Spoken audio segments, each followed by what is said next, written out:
Great, so we're gonna get started. Thanks to everyone who is able to be here with us tonight. We're excited to have some great information about having good conversations with kids. We're excited that ParentIN was able to partner again with Dr. David Rettew and offer this opportunity for families or parents or those working with youth in the community, thinking about how to have good conversations with kids. So I just wanted to start us off by sharing that this is an event hosted by ParentIN Burlington and ParentIN CVSD. So that's ParentIN is a program for primarily targeted for parents of middle school and parents and caregivers of middle schoolers to help them learn skills, get access to resources, get connected with each other to help support your kids to live substance-free lives while their brains are still developing. But we know that a lot of the information is really helpful when your kids are even younger than middle school or high school. So please feel free to connect with us regardless of the age of your kids. But we do sometimes target some of that information to families with middle schoolers too, to help prepare them for what their kids might be exposed to in high school. So we'll talk more at the end about how to get connected to ParentIN. I know some people who registered weren't from the CVSD or Burlington school districts, and that's fine. The information is relevant for wherever you're coming to us from. So we're happy to have you. But if you do live in the Burlington school district or your kids go to the Champlain Valley School District, there's additional resources and support within those school districts too. So we are excited to have Dr. David Rettew with us today. I've had the pleasure of working with and interviewing Dr. Rettew around a variety of issues on a number of topics related to parenting and for folks who work with kids. I have 2 teenagers of my own, so I'm very appreciative of the wonderful mix of kind of knowledge and compassion that he brings to issues that so many of us are dealing with or working through with our children. And I wanted to share that Dr. Rettew is a child and adolescent psychiatrist and the Associate Professor of Psychiatry and Pediatrics at the University of Vermont, Lerner College of Medicine. He has a new book, which is called Parenting Made Complicated: What Science Really Knows About the Greatest Debates of Early Childhood. We'll be raffling off some of those books to everyone who is able to be here today, and we can mail those out to anyone who left mailing addresses for us when you registered. Dr. Rettew is also the medical director of the Child Division of the Vermont Department of Mental Health. And he has over 100 published journal articles, chapters, and scientific abstracts on a variety of child mental health topics. He also has a great blog that I've checked out on Psychology Today called The ABCs of Child Psychiatry. And that's been viewed over 1.2 million times at this point. So exciting. And you can find him on Twitter and Facebook at PD Psych. And he also, this is a relevant issue for him as well. He's married and the father of 3 boys of his own here in Vermont. So we have a lot of things to talk about today and connections that Dr. Rettew can make. And I'm really excited to pass it on to him now. Thank you for joining us today. All right, thank you. So good evening, everybody. Just want to start by thanking Mariah and ParentIN for inviting me and having me come tonight. And I really want to thank all of you for attending. I know that this is prime time for parents. It's a school night. So I'm going to work hard to make your time feel like it's worthwhile as best as I can, and try to put things in here that are not, just sort of common sense, although I'm sure many of you will know many of the things that we're going to cover today. And so let's get started. Let me just start with my disclosures. So those are the 2 books that I wrote. I will be talking a little bit, I won't be talking much from the book. I will talk a little bit about 1 chapter related to praise, because that is an important part of conversations with kids. But other than that, we'll be talking about other topics. I do like to mention that I don't get any money from any pharmaceutical industry or company. And I thought I also might say, while we're talking about disclosures, is I actually feel like when it comes to having great conversations with kids, that I'm actually not, naturally super good at it. And, when Mariah first asked me to do this, I thought, I don't feel like this is sort of my instinctual skill set. I've certainly learned a few things over in my training, in my experience, and being a father, of course. And I think I've certainly gotten better at it. But I guess what I'm trying to, so at first I was wondering, am I the right person for this?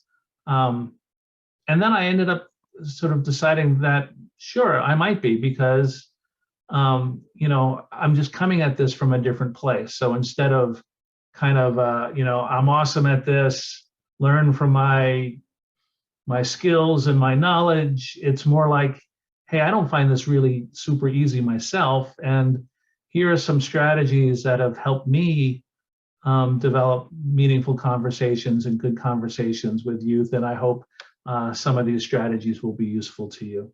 And, I just wanted to sort of say that in the beginning.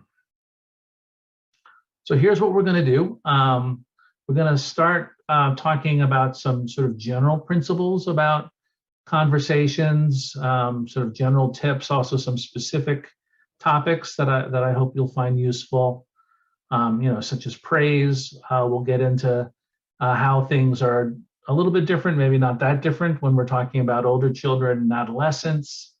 And then we're going to get into, well, and what about those tough conversations that parents, need to have from time to time with their kids, and how can we make those, I'm not going to say easier, but but make them productive, make them meaningful. And so in between each of the sections, I'll stop, and happy to hear your questions and your comments. I was excited to see how many people had signed up for this, and I'm certainly well aware that there's a lot of expertise in this, Zoom call, well beyond myself. So interested in hearing other people's perspective as well. I'm also going to supplement this with a few different video clips, and we're going to start with one from Despicable Me. And okay, hopefully you'll be able. So I hope you enjoyed that. I really like that movie, and I think it points out, both some things that can help facilitate conversations with younger kids and things that may get in the way. So just kind of wanted to first go through a few sort of general principles that I think can be helpful. One is as difficult as it may be sometimes, to really try to engage kids in talking about topics that are interesting to them. So you saw Gru struggled with that one. He wasn't interested in this book at all, and the kids plowed ahead anyway. But for other kids, I think they can get turned off, when they see that you're really not that interested in the topics that they want to talk about. And I think having that enthusiasm, even if sometimes you're working at it, to be enthusiastic can make a difference. Reducing distractions is also good. I mean, and I think this applies both for you and for the child. And especially if you're getting big questions about big conversations, that's a signal to maybe stop what you're doing and put down what you're doing, and really try to pay attention and listen to what your child is trying to talk to you about. And certainly there's principles about being an active listener that can be important. So active listener means, you're not looking at your phone, you're not kind of thinking about other things, you're making an effort to really focus on what your child is saying, making eye contact, making some nonverbal cues like nodding or other kinds of things to show that you value what they're saying and you want to have this conversation.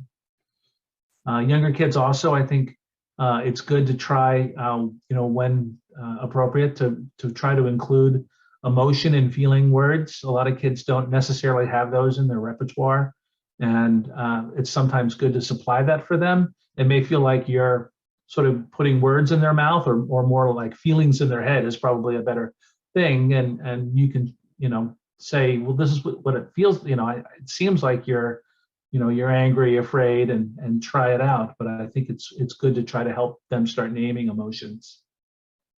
And then one thing that I'll bring up for both younger and older kids is to tell stories. Kids especially love to hear about your past. If they're not talking, it's certainly a good opportunity to talk about. If they don't want to tell you how was school, you can tell them, age appropriately, of course, about how was your day. How was work for you? What kind of things are you thinking about? And that can sometimes set a precedent and get kids talking later. Another one is don't rush in. Try not to finish their thoughts or sentences. Sometimes kids take a while to form their thoughts and form their sentences, and it's good not to try to cut them off.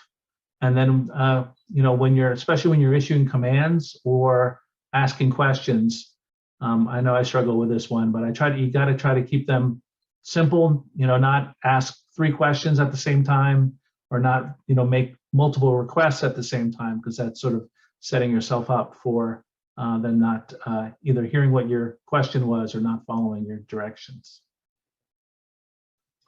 One issue I do like to bring up sometimes is, our kids who it looks like they're, having these profound overreactions to little tiny things. This comes up all the time.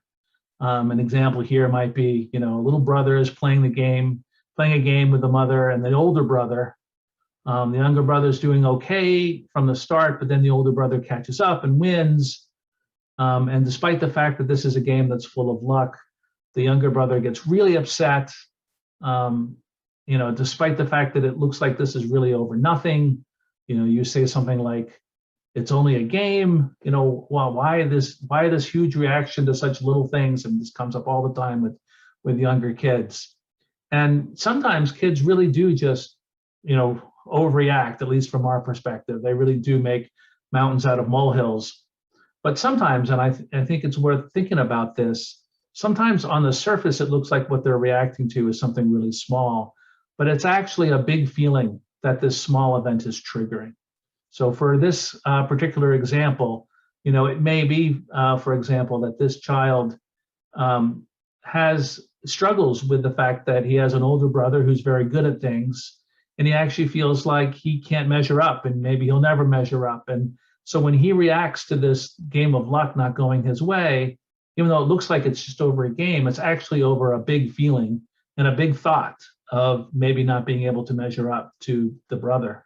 And so if you can look for those things and be able to respond and think about what maybe the big thing that's being triggered is, I think you can have a more productive conversation about what's going on and how to help them feel better.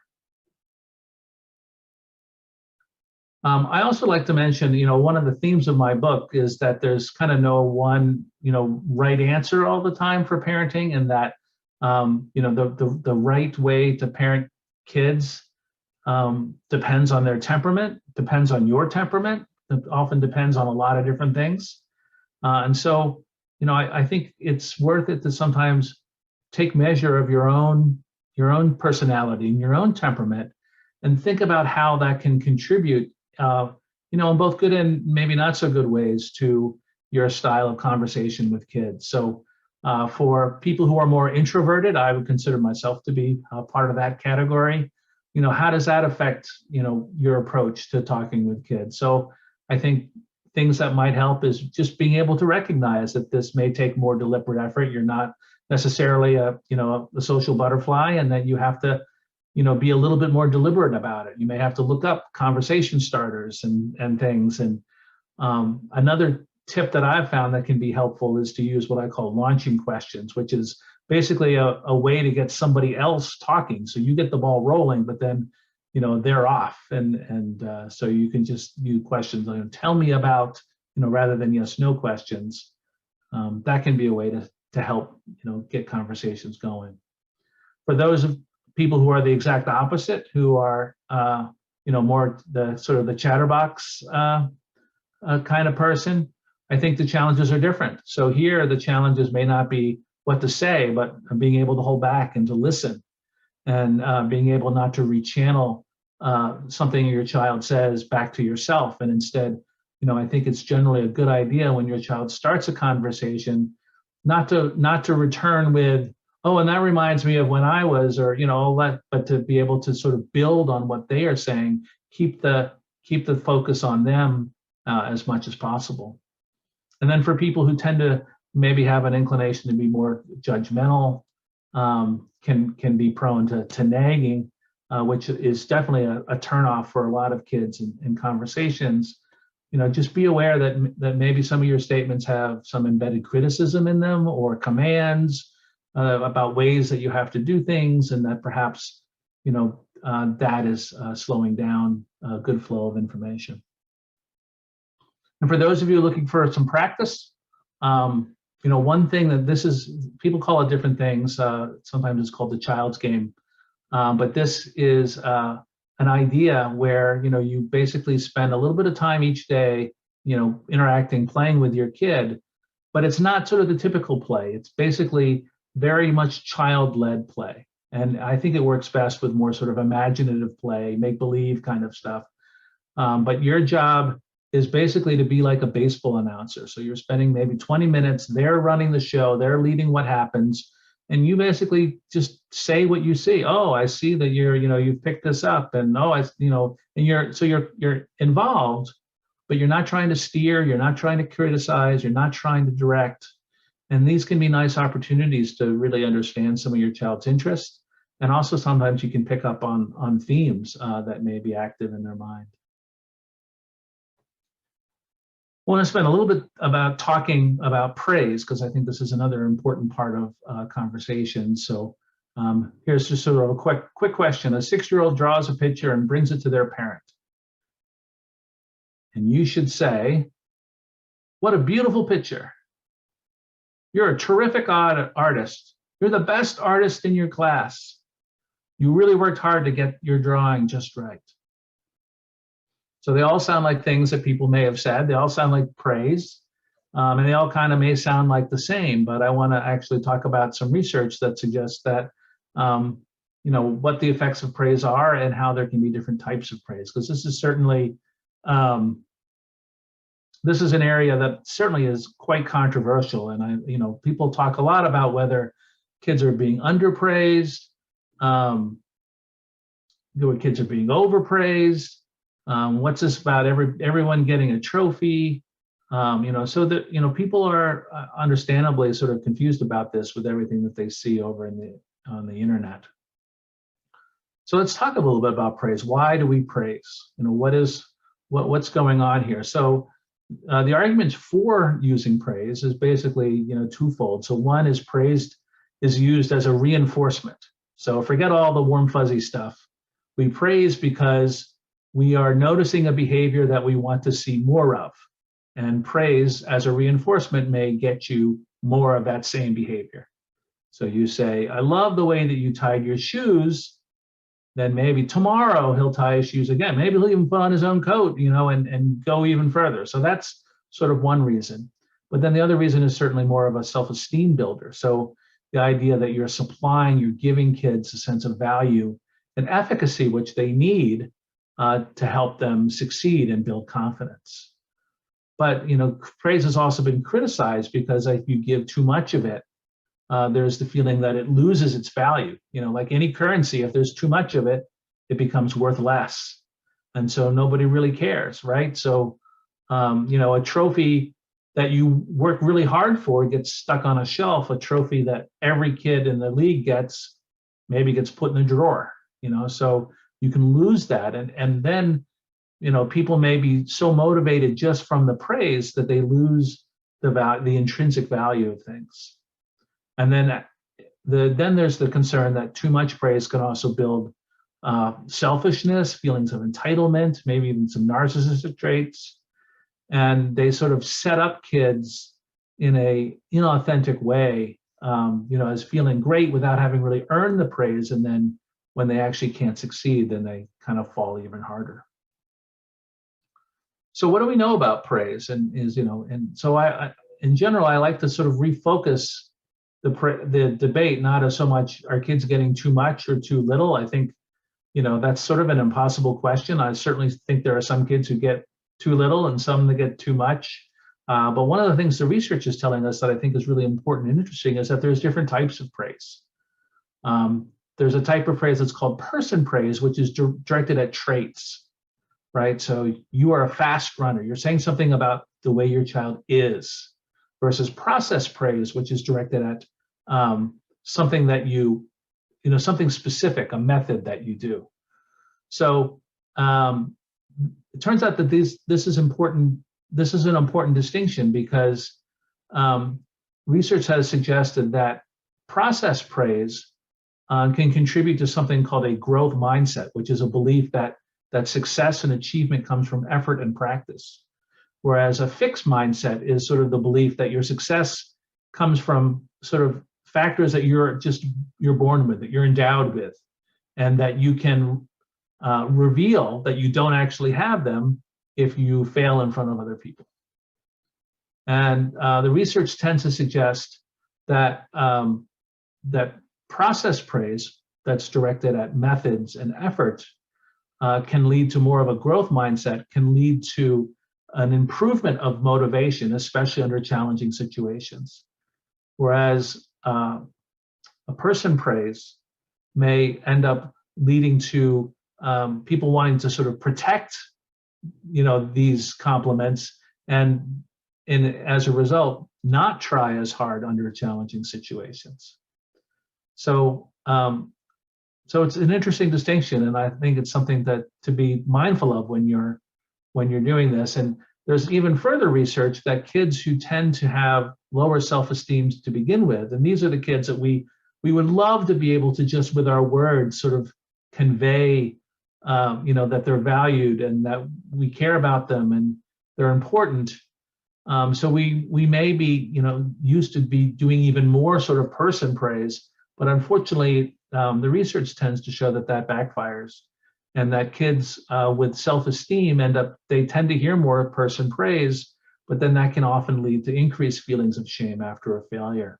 And so that the strategy may be better to really try to empower them with the skills that they can build authentic achievement and success, and then of course let them feel good about that success. Another important piece about praise is that in some ways, some of the controversy is a little bit misdirected. So we talk so much about the good things that we say about our kids, but it turns out that some of the negative things that can slip out and are not so great moments when we may say things that are harsh, that actually can kind of sabotage our effects at praise.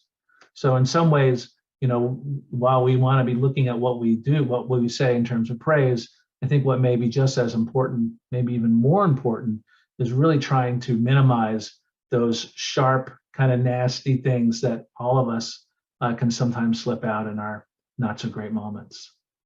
Okay, so now let's talk a little bit about some older kids and adolescents. So some of the things are, I think, similar. Some of the general recommendations, using open-ended questions, that don't invite, yes or no or one-word answers. How was your day? Good. That's it, right? Or so what happened today? Or what are the things that you remember most about your day? At least, get a little bit of a conversation going a little bit more. Again, I think sharing your own experiences is a nice way to invite further conversations. Not that you want to monopolize conversations, but that it may, at least open the door and it's sort of a modeling technique that kids can follow. For adolescents, I also think it's important not to shut down topics too quickly. So they're paying attention, and I think they can perceive pretty well when we feel uncomfortable about specific topics that we want to avoid. And to the degree that we can, it's good not to sort of convey too easily that these are things that it may be it's certainly fine to agree that to talk about things, say that they're difficult topics, acknowledge that, but not necessarily to shut them down. Older kids sometimes, I think, also can respond to just every once in a while an invitation to let them know that that you're interested in talking, that you can withstand talking about hard feelings and thoughts and emotions, what the parameters are for, there not being consequences to it, to feelings, thoughts, and emotions. And I think that, generally we shouldn't have consequences for for those things. It's more about behavior. Also can be good to really do things together, especially for older kids. It's hard to just sort of sit down across a table and have, you know, one-to-one conversations. A lot of really good conversations come up in context. They come up when you're sharing an activity or on the way to that activity or on the way back. So these can be, you know, so sharing activities not only gives you content of what you want to talk about, but I think it also provides a lot of nice opportunities for good conversations. Dr. Rettew, I want to make sure you knew that you weren't sharing your screen at the moment. Oh, okay. Sorry about that. No worries. All good information. Yeah, I'm just sort of reading off the slides, so let me get that back on again. So you didn't miss anything. I was just talking about this slide. And then another little trick that sometimes, I was also talking about text. So I'm sure some of you are awesome at text. Some of you maybe not. It is obviously a way that teens, it's a huge form of communication. And you know, I think to the degree that you're willing to use text as a medium, I think probably the better. And another technique that I found is to ask your teen to teach you something. They know a lot. Maybe they want it. Maybe they could teach you how to text faster. But you know, having things where they're the ones who are the experts and they need to explain things to you, I think can be a nice venue for a lot of good back and forth conversation. And if you have kids who really don't want to engage, you know, they really just seem to be very resistant. Some ideas that may help. One is to try to shift the topics that are a little less edgy, a little less hard to talk about. For some kids, you know, they've decided that they, you know, may want to avoid parents altogether or as much as they can because they feel like if they engage us as a parent that we're going to necessarily bring up these sensitive topics that they just don't want to talk about, you know, the girlfriend or how they don't have a job or how they're not doing well at school. And so, you know, in their minds, it's just easier not to engage at all. So I think sometimes you may have to kind of pull back and talk about things that they're more interested in talking about. You know, it's good to just acknowledge what you see. I mean, it seems like a simple thing, but it's something that we often, you know, forget to do. Just, you know, say, look, I miss some of our conversations that we used to have. And I wonder if there's something that I'm doing that's shutting them down, or is anything that I can do to help you feel more comfortable talking with me. Just making that acknowledgement can sometimes help break the ice.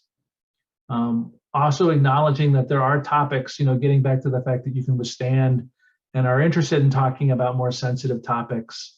You know, you can sort of indicate that you're willing to bring them up by, you know, say, you know, commenting about something you saw on television or something you hear on the radio together, and that signals to your child, hey, you know, okay, maybe, you know, my parent actually can talk about substance use, or they, you know, can talk about, you know, sex and dating, and you know, it's kind of another open door invitation. And then if you're really concerned, I think there are some cases where it's just too tough for teens and kids, and one way to move the needle at first is to consider having your adolescent talk to somebody else first, and that could be like a professional counselor, or it could be another family member or somebody else to kind of at least be an intermediary to help, maybe try to help understand, you know, what's getting in the way of better communication. Another thing that I think that can be really important is, and I acknowledge that this is not possible for all families, but family meals can be a really critical time and a really important place to have conversation with your kids. And in some cases, it's not uncommon, especially for older kids. It sometimes may be sort of the only time in the day that the whole family is there, or most of the family is there, sort of face to face, talking with each other without being preoccupied by the things. So to the extent that you can, and I realize that people's work schedules and other things may sometimes get away. And I'm not talking about, you know, the picture above necessarily having a Norman Rockwell dinner every time, but just, having a time where, the basic ground rules are, we sit around a table, we don't have the electronics on, we're engaging with each other, we're talking with each other. And that can be a really important time, and I think that's something to try to preserve as much as you can. This data point is from the Vermont Youth Risk Behavior Survey, and that they found that over time, about maybe 3/4 of teens are saying that they get to eat dinner at home with at least one of their parents 4 days a week. And it looks like you can see that number drops as kids get a little bit older, and it looks like it's also been dropping slightly with time. And here, this was one of my Psychology Today posts, for people who are just looking for things to say. And sometimes really it's like, what question can I ask that won't just get a shrug or a grunt? So this was a project that I actually did with my then 16-year-old son. And to be honest, one of the reasons why I did this was, to have something to have a place to talk to him about. And he ended up really getting into this and talking to his friends, and we all sort of ended up trying to contribute as many questions as possible. And so here's just sort of a list of different questions that you may want to consider asking your child as a way to get conversations going. There's a bunch out there. If you just Google conversation starters, you'll see a bunch of others. And, interestingly, I think I've written maybe about 110 posts on Psychology Today. And this one is by far the one that has been viewed the most, I think about 250,000 times. So certainly, I think we're all on this boat of, wondering, what can we say to get a conversation going? And these suggestions, sort of span the whole gamut between very kind of light and innocent questions, as well as more, heavier questions. And certainly they're not going to be appropriate for everybody, but at least it can give you an idea of some things that may be worth, talking about when you pick up your child, or when you're sitting at dinner, or when you're just sort of sitting around the house. And I put them all here, not because we're going to go through them right now, but be happy to share the slides, and you can also sort of find this on the blog too. Another point I want to sometimes make, and this is more when things are when your adolescent is struggling a little bit, is it's very easy for us to kind of go into fix-it mode. Try to say, okay, what can we do to change the feeling? And that's not always what we need to do. That's not always what is interpreted as being supportive. Sometimes, even though it feels like we're not doing anything concretely, just being there, acknowledging the feelings is really doing more than we may think it is. So let me give you this is another clip. This is from another terrific movie called Little Miss Sunshine. And this is the one. So I think that's a beautiful scene, and illustrates that, the parents understandably are trying to say the right thing, downplay the hurts.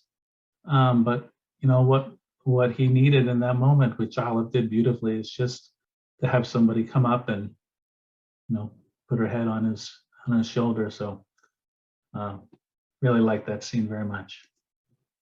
All right, let's move to talking about some challenging topics. I want to be mindful of the time.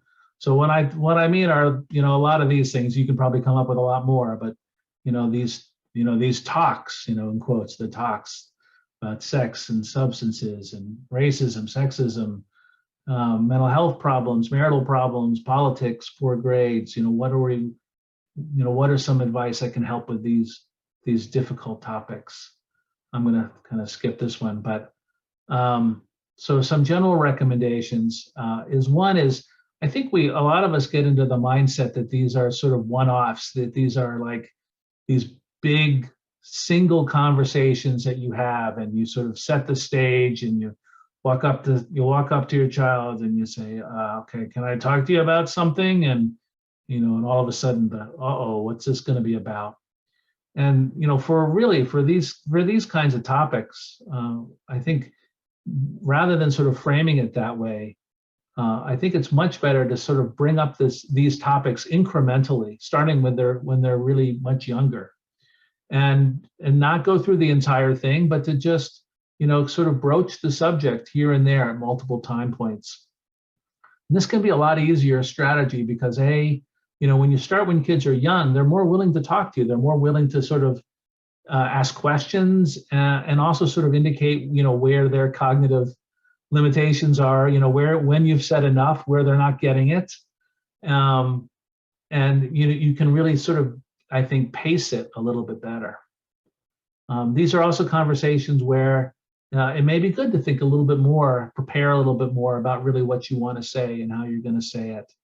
But at the same time, you don't want to kind of rotely go through a speech. You do want to be paying attention to clues from your child about, what's the impact of what you're saying? Are you going too far? Are you not going far? Go far enough? And it's also, I think, also important to talk about how, to really sort of go out of your way to say that, this is a difficult conversation, and that you're here to try to be helpful. You're not here to get them in trouble. You're not here to sort of do a gotcha kind of moment, and that it's not going to be great, that you're going to probably stumble through it. This is not going to be one of these movie clips where you're just sort of shining through.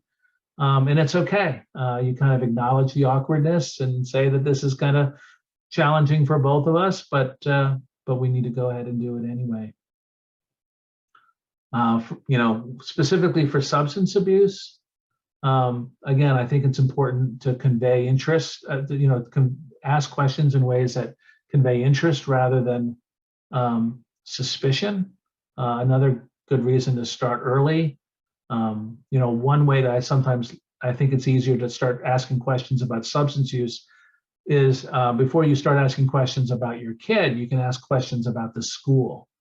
So, hey, is cannabis a problem? Do people use cannabis at your school? Are people getting pressured? So you're starting with questions about other people rather than about your child, specifically. But then at some point, I think it is good to be able to convey, what you know in terms of the risks, and there are a lot of resources to help you do that, and also state really explicitly about what your expectations are. So is your expectation that up until a certain age they don't experiment at all, or is it that you tolerate some, but then you want them to be able to draw the line some other place? It's good to be able to say that. And I think a lot of parents are also afraid of the question, well, what about you? Did you try? Have you, I see you drinking alcohol. Did you try marijuana? So think through about how you're going to answer that. And I think one way to do it is to be honest, but not to, but to acknowledge that, maybe that wasn't the right choice at the time. So say something like, yes, I did try drugs when I was in college, but goodness, I look back at some of the things I did, and I'm just really lucky that there wasn't a worse outcome in some of those situations. So you're being truthful without encouraging it. Using I statements, back to kindergarten. So rather than sort of more accusatory tones, you say, I worry when you don't come home after the time that you're supposed to. And I think those things can help feel less accusatory. And then also to, when people do want information, to refer to trusted sources. And as you all know, the internet is full of good information and bad information. When it comes to sex, again, I think this is another great example of bringing up the subject early in developmentally appropriate ways. So, for a younger child, it may be something as simple as, starting to use the right names for anatomy. No, actually, you didn't grow in my stomach, right? You grew up in another part, called my uterus. And so you can talk about that. And the other thing about, I think, conversations regarding sex is we tend to think of it more as we're explaining about what puberty is, we're explaining about the mechanics of sex. And while that still is true. I think right now that the topic and the things that we, really should be talking to our kids go well beyond that. And we have to be also thinking about topics that include, consent and harassment and, and gender identity. So it's become a much bigger topic and something that I think is hard to tackle in one sort of quote talk.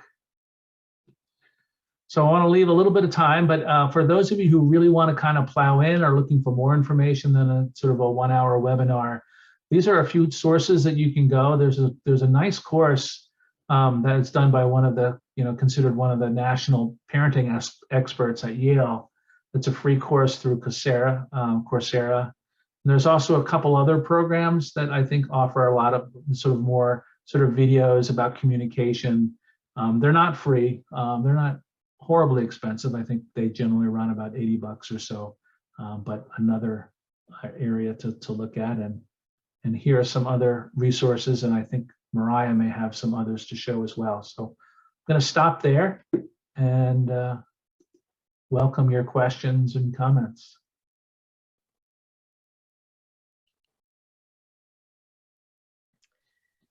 Thank you so much, Dr. Rettew. This was really great. I really appreciate having you here today. I think I opened the chat so that everyone can share their questions if anyone's got any additional questions for Dr. Rettew.